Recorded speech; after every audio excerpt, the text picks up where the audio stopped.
first of all, I'm going to cut the two vertical parts of the left hand frame. I'm going to cut them both together just to ensure both pieces are exactly the same size.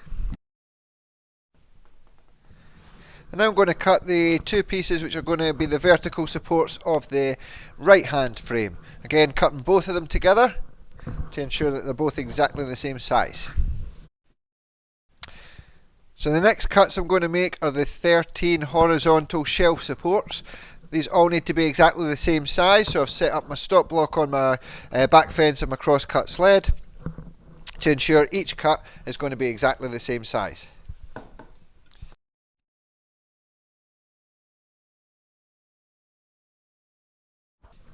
So all the parts of the frame are going to be held together with lap joints. If you're unsure what a lap joint is, or you would like to know in more detail how to make them, then you can click on the link that's in the screen now. So the first thing I need to do before starting on these lap joints is to set my blade at the correct height. The correct height is always half the thickness of your wood that you're working with.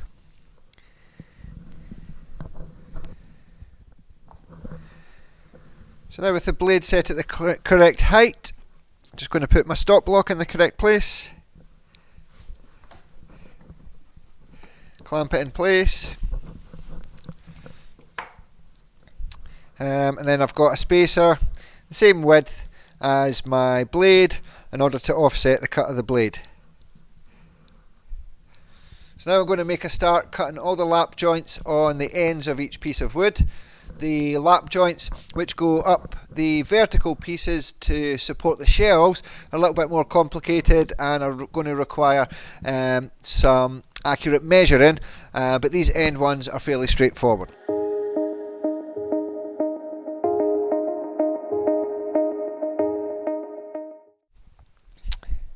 So there we have all our work pieces with the half laps cut in the end of each piece.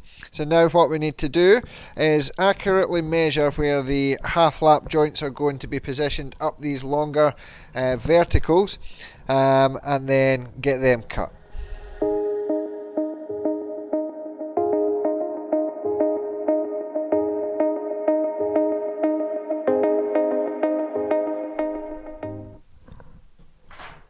So you can see the frame starting to come together nicely. Next thing we need to do is just continue cutting those lap joints all the way up each side of the frames at equal intervals.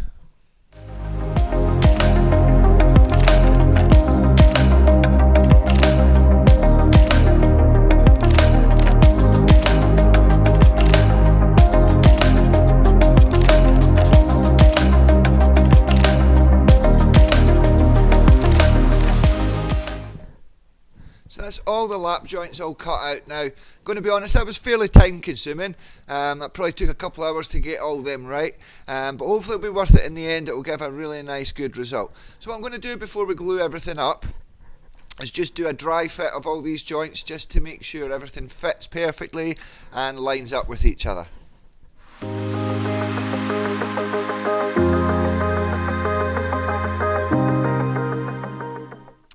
So you can see with the dry fit done, all the pieces slot together nicely, all the shelf supports are nicely lined up, and all the lap joints are nice and flush. So the benefit of using these lap joints, as long as you've got your setup right, is they should be self-squaring, so we've got all these perfect 90-degree angles around here as well.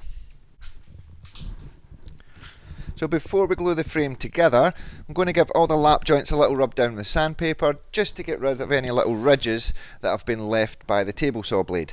So the easiest way I find to do this is just to glue a little bit of sandpaper onto the end of a stick, and that will make light work of sanding down all these lap joints.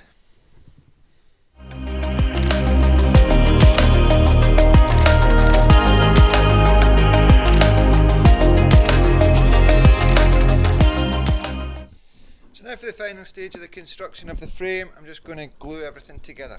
Now I've not got enough clamps to clamp all of these places in at the one time, so I think what I'm going to do is just put a couple of brad nails in each joint, and that'll hold it just while the glue is drying.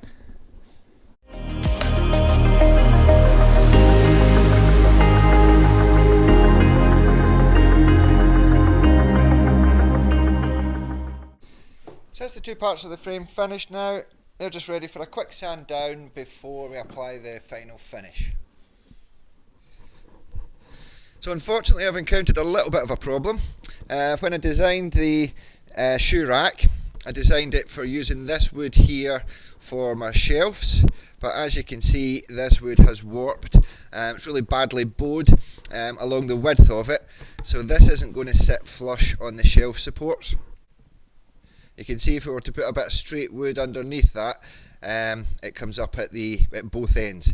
So this wood that I was planning on using for the shelves isn't going to be usable, so we need to now come up with another solution.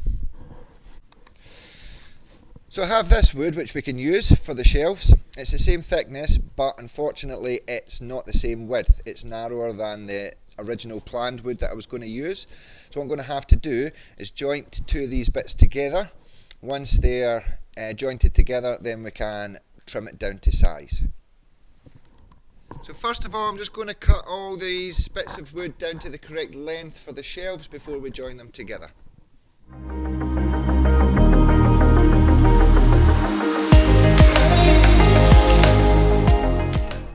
So now we're going to look at how we can joint two boards together. So I've just placed these on a couple of bricks just to raise them off the table slightly, and I'm just squaring up, make sure the ends are square with each other. And what I'm going to do first is put a strip of masking tape down each side of the join, and that'll just help clean up any excess glue that seeps out from the join.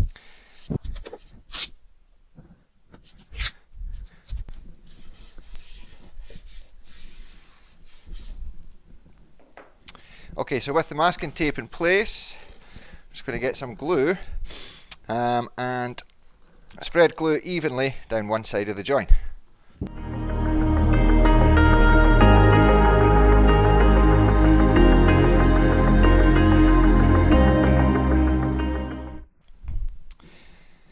So with the glue spread evenly up that side of the join, just going to place the boards together, line them up squarely again. Okay, and now we're ready for clamping. So when I clamp these together, I'm going to place a bit of wood across the grain of the wood, like so, and that will help keep the boards flat together.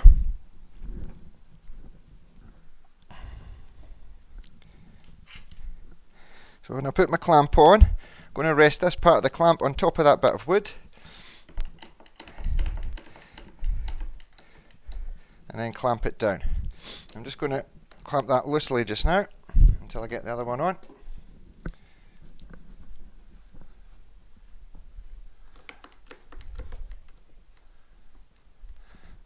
Okay, so with the two clamps in place, it's really important when you're joining wood like this that you don't over tighten it. So just get it until it grabs, and then give it an extra little tweak,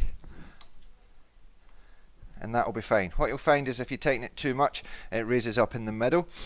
So all we really need it to do is to hold the two boards together. Okay, so we're going to wait on that to dry and then repeat for all the other shelves. So now with all our boards jointed together for the shelves, it's time to now cut them down to their final size. So it's really important that I get this correct, otherwise that they're not going to fit snugly on the shelf supports. So I've got my rip fence set up. I've did a test cut on a scrap piece just to make sure that I'm going to cut exactly the right size. So we'll now cut all these shelves out.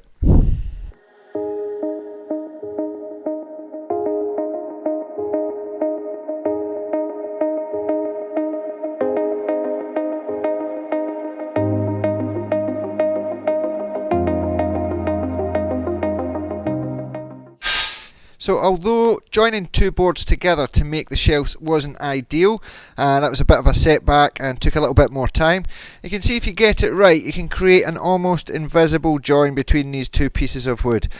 That's that join going up here, and you can barely see that at all. So that's all the shelves cut to size. I've also drilled pilot holes and countersunk them just to make the final assembly a little bit easier. So the final stage for these shelves before they get varnished is I'm going to give them a good sand down.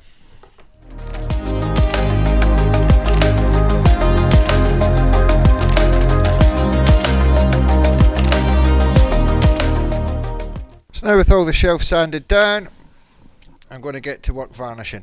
So then we're going to apply two different types of finish. I'm going to apply a fairly light coloured varnish to the shelves and a dark colour to the frame, just to have that bit of contrast. I think that would look really good.